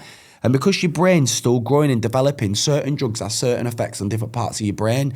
And the front part of your brain, the front cortex, can't remember the technical name for it, but the front cortex is what you predominantly call it. That controls like emotions, anxiety, depression, things that have psychological effects on you as a person. Like if you get depression, you're more likely to be anxious, aren't you? If you're more likely to be anxious, you're going to be shy. If you're going to be shy, you're going to miss out on opportunity. See what I'm saying? And then hygiene comes into that as well. So when you're smoking weed, what do you think the first thing is that drug attacks? Yeah, it makes them look cool and whatever. It attacks that front part of the brain. Ain't that the most vital part of a young person's brain? Because that's what's going to help them grow into the successful adult they are. Hence why the stereotype of kids who smoke too much weed are, oh yeah, it cures cancer, bro. Yeah, man. And I'm like, the effects of what I've just explained to you are actually happening right now in front of you. Just turn around, look in that mirror. I've just told you what's happening to you. You can actually see it. But because it's so glamorized and it's in the films, every single artist who's a rapper blatantly brags about it, it's just become the norm. That is it. So fashion is, and the music industry is a kid killer. So that's something I'd like to go into next, is the music industry and the influence it has on these. But just before we go there, Byron, you've brought a few weapons that... Well, you explain them. Yeah. I mean, they're sat there. They just, to me, I can't believe that young kids are carrying these down their trouser legs. Yeah, it's mental, isn't it? And again, like I say, I've got like nearly 3,000 knives at home. I've got fire hydrant. You know, like you've got your bed red boxes, and I've got like an axe. I've got them. I've had a few guns. We've had pickaxes, homemade shanks, knives that are disguised in bus passes, e-cigarettes, like they twist and pull. So are you getting kids to hand these in to you? Yeah. So parents and people ring me, and the deal is I don't grass on anyone. I never ring the police at all. I'd rather have it off the streets. And then gone the days of me then handing them in and destroying the knives, and I'll keep them for educational purposes. So they're locked in a big, massive fix safe, and every time like people like you and people like the public need to see how bad it is, I can use them then as props, so to speak.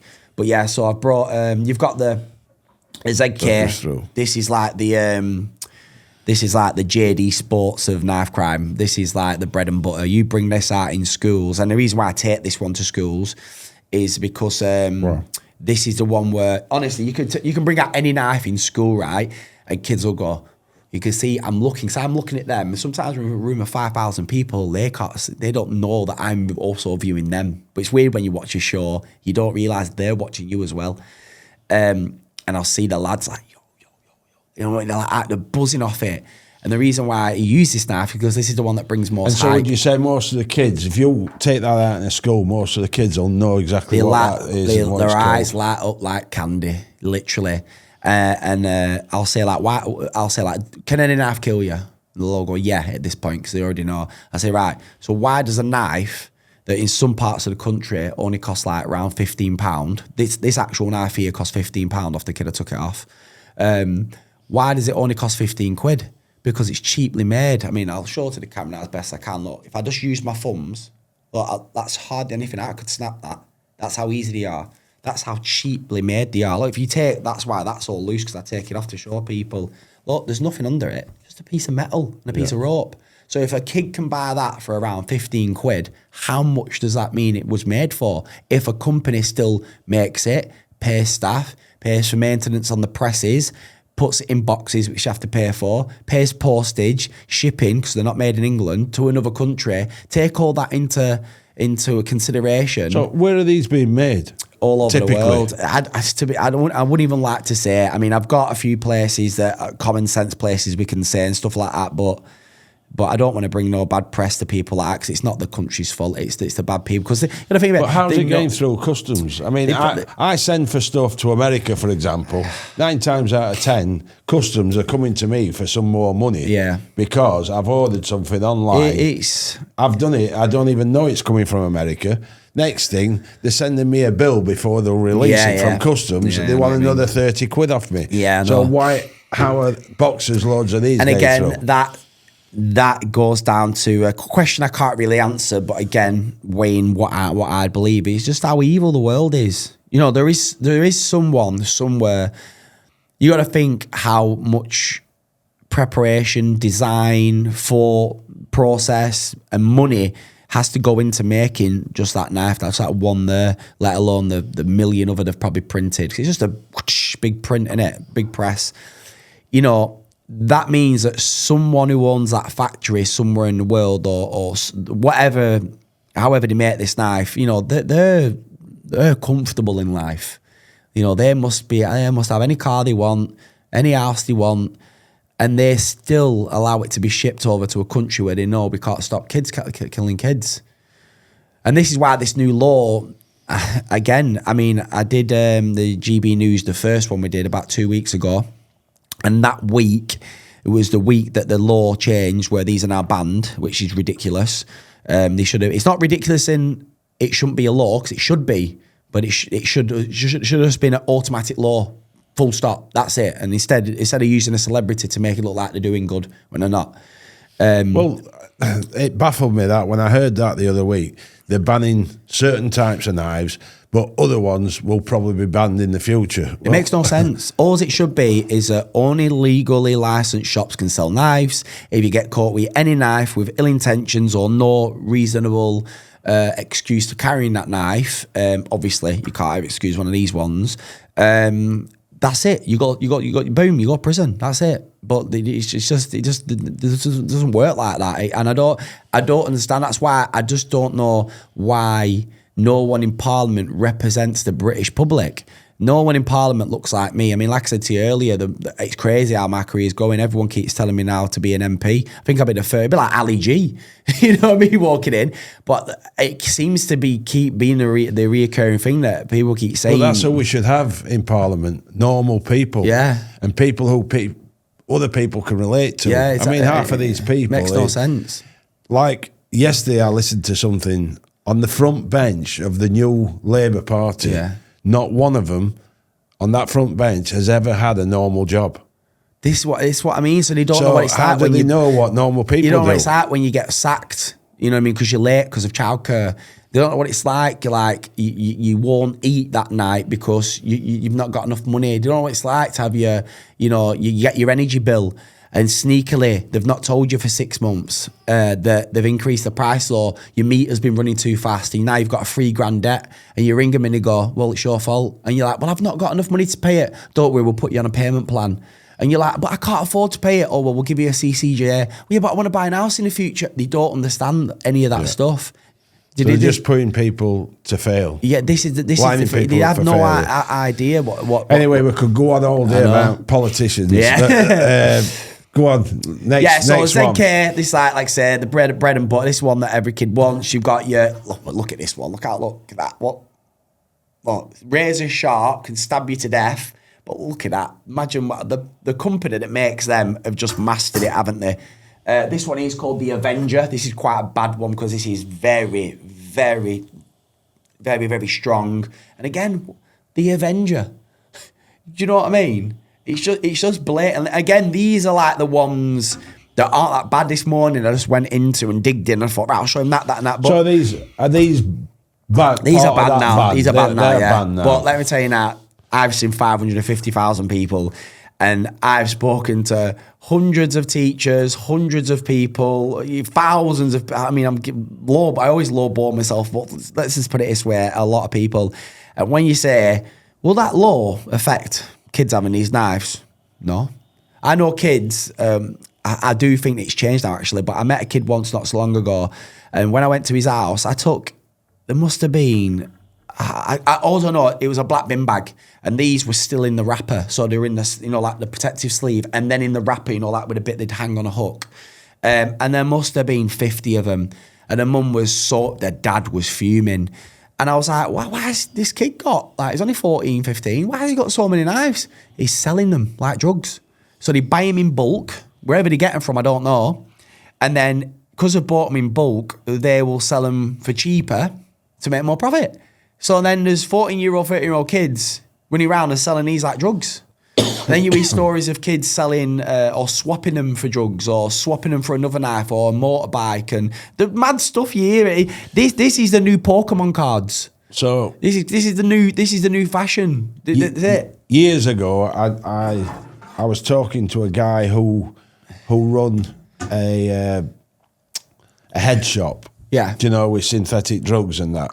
Oh yeah. And he was telling me when they banned, I can't remember because it's a long time ago, 20 years ago or whatever, but I always remember he told me that just the television had made a big thing of they just banned this type of drug that they had. It was a kind of a marijuana, but it was a false marijuana. Oh yeah, okay. And they'd banned it, and the television, the news was making a big thing. The government had banned this. They were putting a stop to it.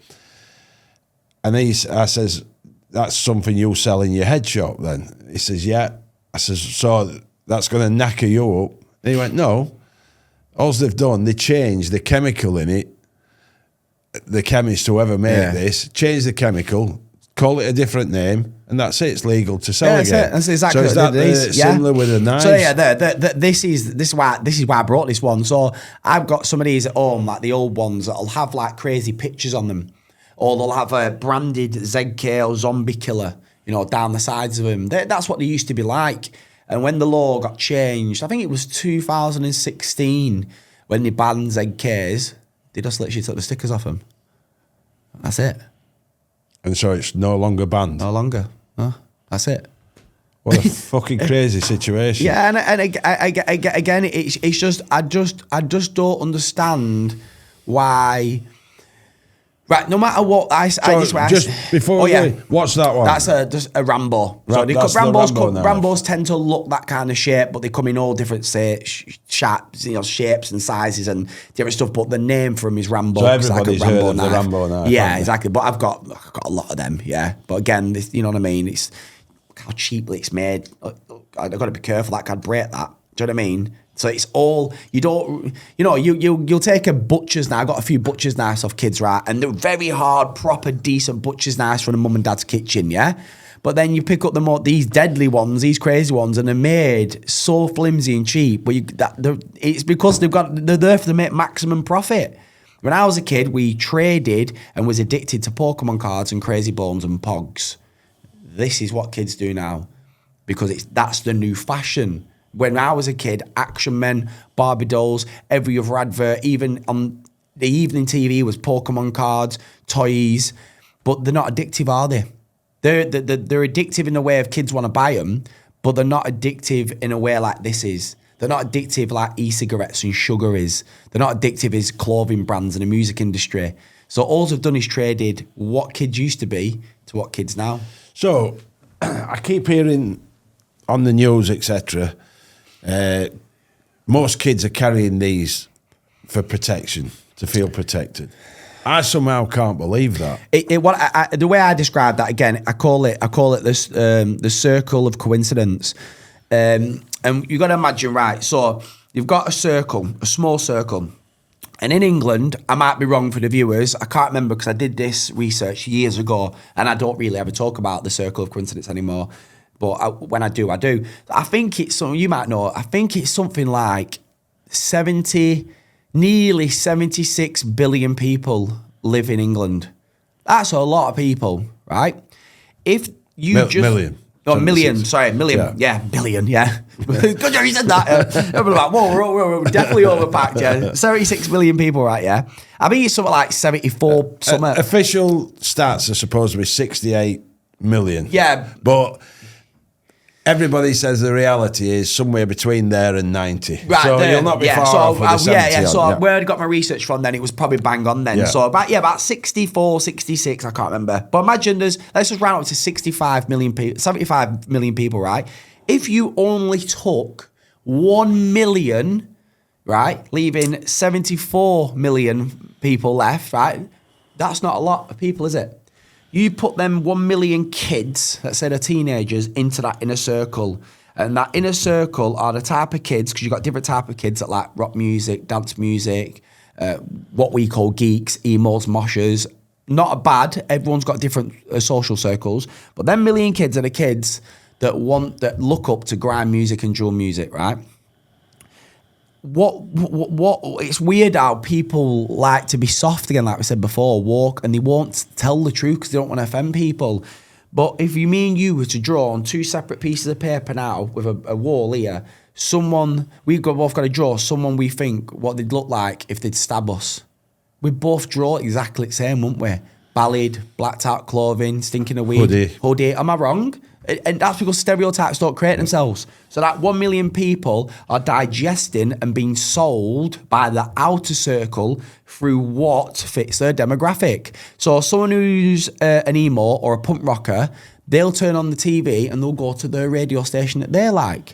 So if there's an advert on that radio station, if there's something, a special way of dressing, like like black clothes or this or that, they'll shop and dress a certain way, won't they? And they'll go to certain clothing brands. That's their outer circle. You get what I'm saying?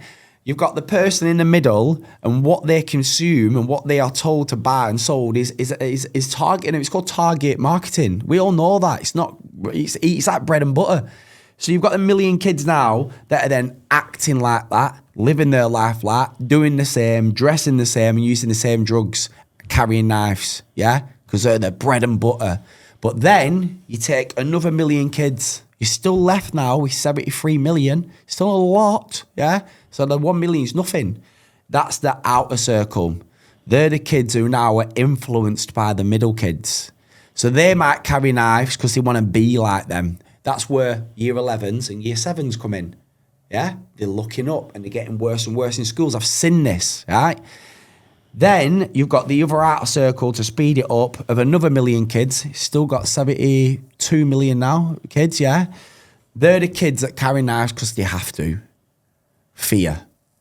But for some unknown reason, everyone only talks about the third circle. The kids that are carrying knives because of a fear or protection. What about the Muppets that are in the middle? The kids that are actually violent. So that's who should be targeted. That's the kids. They're called hard to reach children. When I go in schools, the reason why the JGFX is so successful is because teachers say you're the only person who can hit hard to reach children. That's it. And not everyone, that's what I said. Why do you think that is? Is it because you're getting straight to the facts? Yeah, because I go in, I do not let anyone tell me what to do. I walk in like this chav, like that. My social media matches my personality. Half of the time, you get the kids watching me before I've even gone in and they're like, wow, you're funny, you. I'm like, You know what I mean? I'm like, you know, I've worked with companies before and they've gone, God, your social media, maybe you need to be a bit careful. But I'm like, fuck off. No, I don't. Why do I? My personality is who I am. Don't like it, don't work with me. I'm successful, you're not. That's it. I do what I do. Yes, I can't do certain jobs, but I'm a knife crime teacher and my main priority is stopping kids kill each other. So my personality is, I'm quite lucky, has made me who I am. That's what I was talking about before when I had my PTSD counselling. At the end of the meeting, I couldn't believe it. It was weird. I thought, I were only meant to be on it, like I said to you before, I think we were sidetracked. I think I meant to be in the meeting for 10 minutes because that's all I agreed to, half an hour at tops, because I hate talking about mental health, you know, or I did back then. And at the end of it, he just looked at me on the camera because we're on a Zoom because it were in COVID, and he just laughed. And I went, what? He went, we're only meant to be on for half an hour. It's been like 3 hours. I said, you know what? That was the best conversation I've ever had. I'll never forget his diagnosis of me. He went, look, I could sit here all day telling you what's wrong with you. He said, but you are lucky your personality's so good. He said, because your personality dragged you through all that stuff. And because you've gone through all that bad stuff with your personality, you've managed to do it all with no medication. This is what I recommend for you. The next day I ordered the medication. The doctor said yes straight away, no questions asked, because I did my research and he agreed with me. Went on the medication, and that was my next chapter. But I'd lived, I think it was 6 years before medication. 6 years is a long time, innit? We're suffering. And then everything just came lighter. But at the coincidental time, I started to become an knife crime teacher. So then that's the answer to your question before. How do I talk about it? Is I suffered for so long without any medication that when I had the medication, I was already there. Yeah. That's just my sweet spot. So I can't live without my medication now. I come off it for more than 3 days, 4 days. I think it's in my system for a week, but the psychological effects, if I go on holiday and I forget it, by the 4th day, that placebo effect starts to wear off, and it really does affect me. But that was the best answer. I get that asked all the time, God, how are you making these kids cry so much? But you're not affected. I'm like, I am affected. But I'm a master of my trade, and I have to be to give the best service. So these inner circle kids who you talk about, How one's been abused. How do we reach them? You got to be brutal with them. You got to be brutal, and the thing is, if you can't reach them, they need to realise the serious effects of going to prison. People are too soft. I mean, I get asked all the time, and this is one of the main things, they cut off TV all the time, and I don't get it because the public want this. When I actually hear it, the amount of people say I should be an MP for saying it is unbelievable, and I'm like, what is going on? Maybe if anyone's watching this, I don't know if I'm going too far, but maybe I need to start on platforms as big as yours saying, if anyone watches it who can help me, maybe it's the next thing I need to do, because the public are led to believe that, or made to believe that the people like us don't want these rules put in place. But then you speak to the public and everyone goes, yes, we want them. It's quite simple. Police forces need to be like they are in other countries where they don't give a shit. They've all got body cams, yeah. So if they do something that's too wrong or they step out of line, yeah, they can face consequences of the law. But if they're being threatened to get stabbed up and attacked, Koshi's out, CS gas out, shh, boom, boom, boom. You do that in another country, it's crazy. I've just come back from Turkey. I mean, because I do this as a job, one of the things we observed, me and my partner, at night, down this busy street with everyone drinking, the police were on the street corners having fags with the public, having pictures with people. The reason why no one does out to the police over there is because a little bit of fear generates a whole lot of respect. And we are a laughingstock. It's mad how the police are viewed how they are when they can't do wrong from right. 'Cause if they do something right, someone records it and then the public say they do something wrong. Well, they haven't, and I don't want to generalise, but I'm going to say they haven't helped themselves over the last few years. And I don't blame the on the beat Bobby for that. I think that all comes from the top. Top yeah, down. I'm glad you said that. And like this dancing at gay pride and oh yeah, and taking the knee and all the stuff that the general public haven't liked to see the police doing. I like he said that because I've spoke to a police officer about that, and there is a reason why. And I couldn't believe it when he told me this. And again, I've heard this said before, so it must be like a common thing that actual police officers know themselves on the beat, bobbies, right? I've spoke to coppers. So you probably know, don't you? Beat coppers. The they don't like it, like the general public. Back 20 years ago, the highest ranking police officers were ex-soldiers, ex-paramedics, ex-marines, ex-paratroopers. Yeah. There was always an influence of severe, brutal manliness and masculinity. Now, they're all university degree students who've never worked a day in their life. So they're now taught that same as the diversity, all this stuff, the politicians, and equality adds up to a better police force. When it doesn't, it divides people, and it's not what the people want in this country. That's the thing. They're not asking us what we want. Where if I was in Parliament now and everyone's going, hey, talking all this crap, I go, whoa. I'm a normal person. I spoke to 1 million people. I spoke to this many people. We don't want that. Who told you we want that? Oh, no, this is for the great... Whoa. But we're paying your wages, bro. This is our country. Remember, you're not in charge of us. We let you be in charge of us. People have forgot that. It worked for us. You know what I mean? So, yeah, that's the problem. And then when the standard Bobby is the one that gets spat at, attacked, we hate you. That Bobby then goes home and he's got 2 kids and he's like, I wish I become a police officer. I wanted to make a difference, but I go into work and now they're telling me that I've got to call he, them, she, them, her. And I'm confused, so I made a mistake, and now I might be getting fired. Yep. What? What are you talking? When other police officers in other countries will go, excuse me, you're about to attack me? 1 second, mate. Whoosh, bang. Next person who's watching it will go, ooh, don't mess with the police, mate. The second one, we need to stop wasting money. We need to understand that our people are failing in all walks of life. We are failing, and we're failing at the most basic level, ground level of kids killing each other. Kids are the number 1 rule of this country, because without them, we're going to fail in the future. So number 2 is we need to build a prison. I think a prison should be double the length of a coffin and no wider than a coffin, with a bed, a mattress, a toilet, bog roll, and that's it. You get caught with a knife, you do 6 months. You come out your cell, they walk you to a shower, you walk to your shower, you walk back to your cell. At the end of that 6 months, ask them, what's it like not talking to people?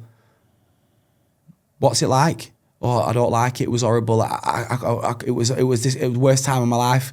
Well, imagine about that person you could have stabbed, and for an eternity, you would have made them not talk to anyone. Let them go. Get caught again, 6 months. That's it.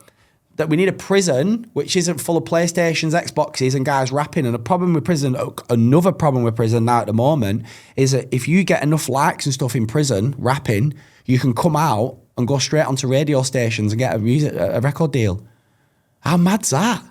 How crazy is that? Again, it's like I said before, if someone said that to you, you can stab someone, sell drugs, be a top dog in the criminal world, and then come out because you've rapped and then go straight onto a podcast or a radio and rap about it, and next minute you're getting views and next minute you're signed. It's like, whoa, what about the victims, bro? They're all sat at home going, can't believe he's famous, he robbed me at knife point. Can't believe he's famous, he killed my sister. This is how insane, but we all allow it to happen. So that's the net prison. Next one is social media needs to be banned till kids are 18, period, including YouTube. Everything, full stop. That's it, done. It's been proven to cause anxiety, depression, suicide, and violence in kids. In fact, the actual correct terminology is prepubescent teenage suicide or prepubescent teenage violence. That's before the ages of 12 when they hit puberty. That is insane. At 12, I don't know what you were doing, but I was running around trying to kiss girls, playing knock a door run, and building ramps on the park. Now, kids are stood there blacked out of a zombie sword, riding a motorbike, on about stabbing everyone up for profit. And then one of the last one, I can go on, but one of the last ones is, this is the one that people don't like hearing, is that if you are proven of 100% murder, so you've had your retrial, there is DNA, it's 100%, it's for them cases, death by lethal injection. I guarantee you, if I would put my life on it, if you implemented them 4 maybe 5 laws I've just said now, and made it blatantly obvious, put billboards up, give everyone 6 months to understand this is what's coming into effect, it would probably only take one person to get lethal injection, and you watch the knife attacks go do, because everyone will know what the severe consequences are. Well, I don't think prison doesn't hold enough fear to these kids, does it? And I get it. I know I teach in prisons, and I bet when they're in there, it is brutal. I bet it's horrible. And I get that. I can say that about my brother's killers because I've got to be as open-minded as I can be to be the best at what I do. And you know what I mean? It's not about just going back and saving my brother. What did they get for that, by the way? We never got to that. 165 years between them, and some of them are already out. Mental, innit? Mental. Terrible. Mental. And then, so yeah, it's not just about saving my brother. If I could go back, I can't be shallow-minded. Of course, there'd be more benefits to it because I would have saved the people who killed my brother's lives potentially, and they might have gone off and done their own things, you know what I mean? And had their own kids. You know, I know some of them, I think, had kids or was what one of the girlfriend was pregnant at the time.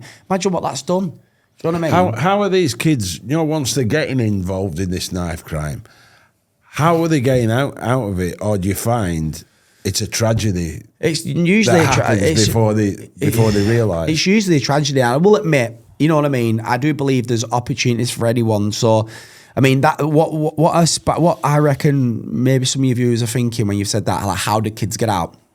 You'll get people straight away saying there's no opportunities in this country. Wow, are you so wrong? We live in a country, right, where if I'm 25. Let's say I'm 25, yeah. And I want to get out of any kind of trouble I'm in, yeah? But I've got no job. I've got no GCSEs. I'm addicted to weed. You can clearly tell I don't give a shit. I've got a criminal record, right? Full shabam, right? Imagine I'm that person, right? I then walk into any college in the country and say, I want to be a plumber. You walk into college, I walk into college who works, they'll go, well, your course is going to cost this much. Why do I have to pay for it? I pay taxes. No, your course, I want to go to university. Okay, your course is going to get you in debt for the next 25 years. All right. But yet, in the same day, the same room, same teacher who's interviewing you, you go in and say, I've got no job, don't give a shit, but I want to be a plumber, I want to change my life. They'll put you on that course for free. Gets worse. Then he goes, well, how am I going to get to college? Don't worry about it. We'll get you a bus pass. All right. Well, what about when I get to college? I can't afford to eat. Don't worry about it. We'll give you a card. You get a $5 or a $10 on it every day for food. What other country? There's not many other countries out there that offer that level of services. So when people say it's because there's no opportunities, it's not. It's because the dynamic of how kids are brought up has changed, and laziness, sadly, is a massive part of that. We think everything's given to us. And I was like that a little bit as a kid, but at least I can say I worked, and I worked it out of myself, and I became who I am now, a workaholic. But that's the reality of it. You, in this country, no money, you can then go and get a job and get qualified in a couple of years to earn hundreds of thousands of pounds and set up multiple businesses. But yet everyone says there's no opportunities. It's a big lie. Is there any stats out there on knife crime for different demographics, like blacks, whites, ethnic minorities, foreigners? Yeah, definitely. I mean, it definitely is. It is quite... Because I keep hearing this phrase, black on black crime. You know what? The thing is, I'm glad you said that, because there's certain things I'm not allowed to talk about and certain things I will, and it all depends on the host. And I think you're a credit to yourself because you just again started... Usually it's like... It made out to be a racist question. And then obviously with me being white, some people view it the other way, but you need to understand it's not racist to point the obvious out. No. But it is racist in a weird way. Not that we're talking about it. It's inner culture racism. Black people in London are killing black people on a much, much higher rate than the other way around. And I mean much higher rate. So rap music, that's detriment to them. It's their own to not culture. Help them and stop it. It's their own culture. It's crazy. And again, some people might, you've got loads of conspiracies out there that, in America where rap music predominantly started, because rap music is a heritage of black people. They know that. It's beautiful. And they share it with us the same as we share with them. That's not black people share with white people. No, that's cultures share with each other. We all enjoy each other's food. We all live together in harmony, or we're meant to. The problem is that rap music has been based on violence for so many years in America that when they realised it could make money over here, that's when grime music, when I was about 13, finally made it to the big music awards. Once it got to the big music, I remember me and my best mates, Danny Young and Matt Toussaint, Jamie Wanlon, when we wanted to listen to grime music on about stabbing people, killing people, even though in our communities we weren't doing that, and we were all making grime music ourselves. I still make music to this day. And mine's more like knife crime based now. None of us could go to HMV. Honestly, it used to drive us insane. I remember we used to go to HMV and we'd flick through all the rap. And it'd be like, Eminem, nah, he's dead now, because we had our own version of rap. That was like a self-version of British pride.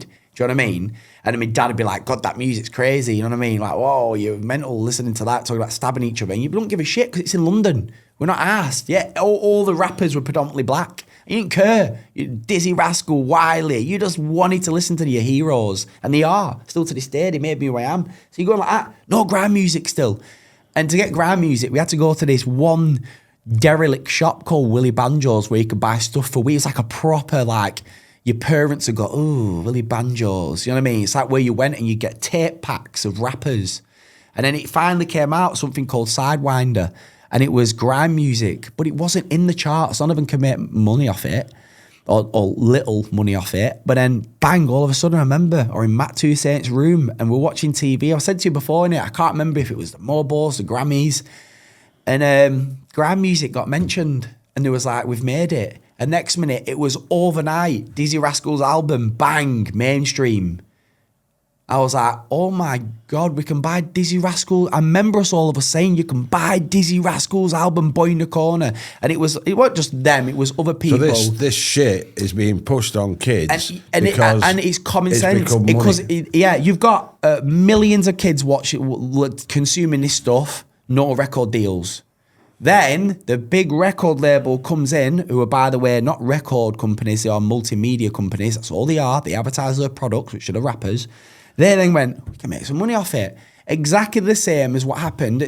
People think this is far-fetched. It's not. It's history. The same as what happened to NWA in America. They were rapping, trying to get famous. A producer came along, made them famous, and took all the money. You can watch that on the film. It shows it's based on a true story. Same happened in England. Their version of NWA, or our version of NWA, was grime music predominantly. Whatever music you like, you predominantly like the actual beat, the instrumental, more than you like the rapper. The rapper and the instrumental should work together. So that's why you're into it, because it's a bit of both. And then it's got worse and worse. And then next minute, knife crime started to get worse and worse and worse. Then you'd be watching TV and you'd be like, oh my God, that's a JD Sports advert. He's a rapper, he's talked about stabbing people. And JD Sports are going, boom, selling him. Then I'm walking through Manchester Trafford Centre or London or wherever I am, and some JD Sports are huge.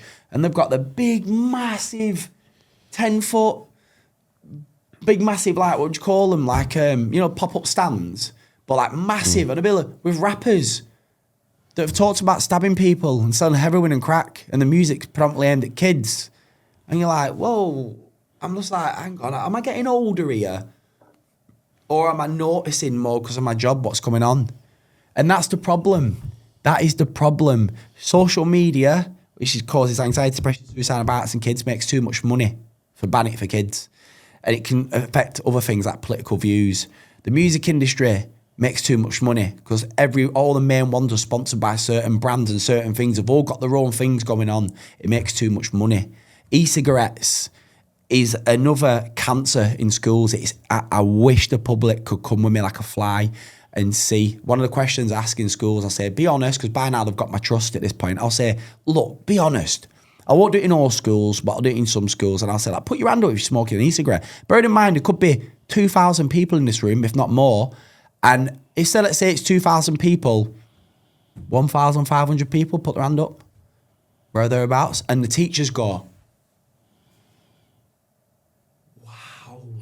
they have, what it is these multimedia companies like social media, the e-cigarette companies, all the clothing brands which are selling this violent stuff, right? They are masters at their trade. Yeah. So like years back, they knew who the smokers were. You stunk of smoke. They knew who went behind the bike sheds type of thing. Yeah. But now with these e-cigarettes, they can do it anywhere. They can have a crafty puff. They can go in the toilets. No smell, no nothing. So I said to you earlier, for the viewers, you need to understand, for me, I travel the country. So I've taught in London, Newcastle, Birmingham. I've been to every place you can imagine. And the crazy thing is about that middle tier of people we talk about before, the circle of coincidence, is them middle people, right? Whether you're in, if I showed you pictures now and I went, the viewers, imagine I've got pictures and I went, right, there's some roadmen, where are they from? You wouldn't know, would you? If I went, where are they from? You wouldn't know. Where are they from? You wouldn't know.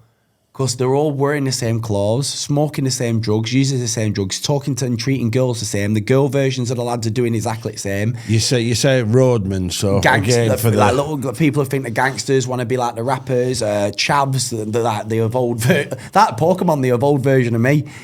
People who carry knives, people who are violent. You're talking predominantly in the, young kids. People are getting stabbed. Predominantly young kids, young adults. If I laid all these pictures out now and I went, right, I'll give you a clue. There's only 5 pictures. There's Manchester, Liverpool, Birmingham, Newcastle, and Doncaster. Right, draw a line to it. You wouldn't get it right. You might get one right, but you wouldn't be able to tell. The only time you'd be able to tell if they spoke, because it's the only thing that changes is the accent. And the key fundamental question from that is, okay, so they're all the same. Why are they all the same? So what's your opinion on that? Is it social media? They're all consuming the same stuff. So when I was a kid, we used to go to a kid's party and you'd hear, Pizza Hut, or Steps, and you'd be dancing. And well, even when I was younger, whatever people in Yorkshire dressed, you could usually tell, like you could tell Scousers by how they dress. You could tell Cockneys how they dress. I used to go to the football matches, home and away, and you could tell different. You could pick different fans out because people and gangs used to pick each other out by what they wore. And I suppose that's even worse now. But the problem is, because they all act the same, if you weren't to hear the voice, you wouldn't be. That's the only difference. Because fashion now is such a big part. Now, you might be able to say you saw someone in a certain jacket and that, but now you've got 13-year-olds in 500, 600 pound jackets because you have to have the best fashion. Do you know what I mean? It's crazy how it influenced them so much that they'll do anything. Like, what was it? 3 weeks ago, coincidental, one of my mum's friend's sons is a nice lad. He's actually won't cause harm to anyone. Very good-looking, young 13-year-old kid, 12-year-old kid might even be. And he's just stood at the top of my street with some sort of like expensive jacket on, his earpods in, he's with his girlfriend like that, and just talking like that. Honestly, really good kid, but he's still dressed for fashion. A motorbike pulls up, 2 lads, machete to his throat, took his jacket and his earpods and his phone. So no reason, no postcode, no beef, no nothing, just because he had expensive products on. So they're all fighting over being popular. It's nothing to do really with postcodes and that. It's all over who's known as the best person.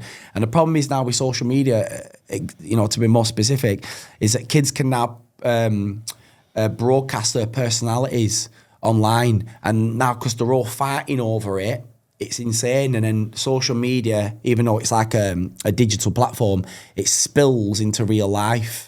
And that's where they have the problems, let alone the psychological depression, suicide, violence. It's crazy. You mentioned earlier about a 6-year-old as well. Yeah, the youngest kid ever taken a knife. I've got called to a school. I did a knife crime talk there, a little knife about this big. It had a red end on it. And I can't remember what. It was just like a little knife about that big but sharp. He's just blatant. I will say he had no ill intentions of using it, but he carried it. And he was in the back of the school, stabbing a tree. Like that, stabbing a tree. The school went crazy. That's what I'm saying. Do you know what I mean? I go 6-year-old apprentice. Do you know, this is another thing that people don't know. How many schools in the country now have metal detectors like America? Like, I walk into the school and it's like, stop. I'm like, I'm the knife crime teacher. I'm like, I've got machetes in my bag. And he's like, yeah, no, it's been cleared. We'll check them and take you in. And then like, I'll look behind me. And instead of it being big grown men in a nightclub, kids this big. Then I'll go to the Prues. I go to some Prues and they've got a metal detector every day and they come in. Sometimes pull knives out of the pants. Why are you bringing a knife to school? I'm going to stab him up, yeah. you don't understand how bad a Peru is. There's a Peru that I go to, for example, and this is just one school out of the hundreds I've been to. What's a Peru? A school where kids who are in that inner circle, who get kicked out of school and that for bad behaviour, go to. And they're the worst idea ever, because you've got these schools that now rely on funding, right? And again, it's not the teachers' fault, because it's just a job. I've got a few friends that work there, yeah? So if they make them kids good, they lose the funding. And then they all go from different schools to these. It's like, well, honestly, some of them, from the more I pull up to the Peru, and I know I'm going to have a good effect, because as soon as I turn, like, yo, this teacher's a bit different, and I'm swerving in that.